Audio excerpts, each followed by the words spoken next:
Welcome to today's class. Today we are going to discuss the topic gases. We will discuss the third states of matter, that is gases.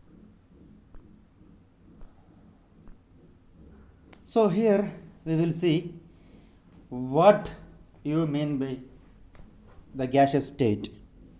Gaseous state, we know that matter has different state. This is a third state, that is gaseous state. Gases do not possess any definite shape or volume. That is the main property. Gases do not have definite shape or volume. They totally fill all the spaces available to them. That means if you fill a little amount of gas in a container, it occupies the entire space in that container. Okay. Then the properties of gases to fill the available volume within a container is the result of the freedom that gas particles have to move everywhere in the accessible space. That means the gaseous particles can move very freely. That is why it occupies the entire space. Okay. And this movement of gaseous particle, we already know that gaseous particle can move very freely and randomly. This is because the weak binding forces between the gaseous molecule.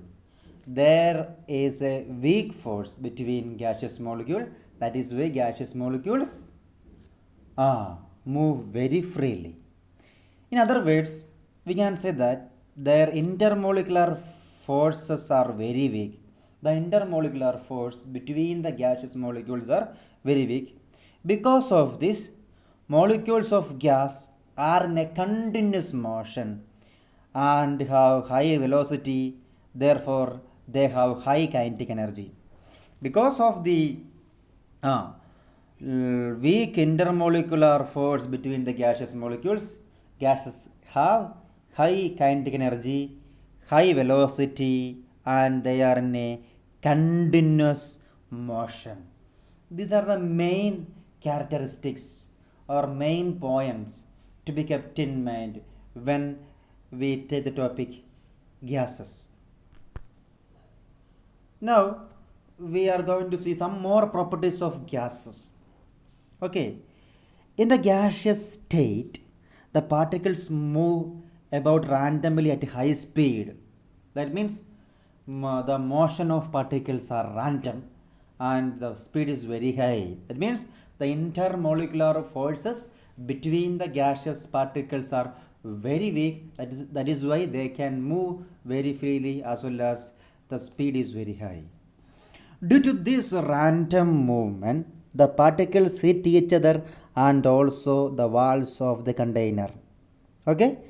Due to the movement of gaseous molecules, they collide with each other and also the walls of the container in which the gas is kept. That is the second point. That is very important point. Due to this movement of gaseous molecules, they exert pressure. Okay, because the gaseous molecules hit each other and also they hit the walls of the container. That is why the gaseous molecules exert pressure. Okay. Then we are going to see some more points. That is the liquefied petroleum gas. That means LPG.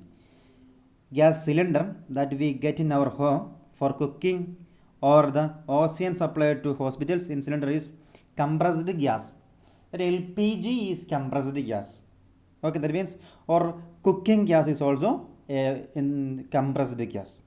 Okay, then CNG, compressed natural gas. CNG, it is used in vehicles as a fuel. CNG or compressed natural gas is used as a fuel in vehicles these days. Okay, and due to the high compressibility of gases. It can be larger volumes of gases can be compressed into small cylinders and transported easily. Then the last and the main point is, due to the high compressibility, large volumes of gas can be compressed into a small cylinder and can be transported very easily. So today we have seen some points regarding gases or the gaseous state. Gases have no definite shape, no definite volume. They occupy the container in which it is kept, and the intermolecular forces of attraction is very weak. They are highly compressible. These are the main points of gases. Okay, that is all about today's session. Thank you.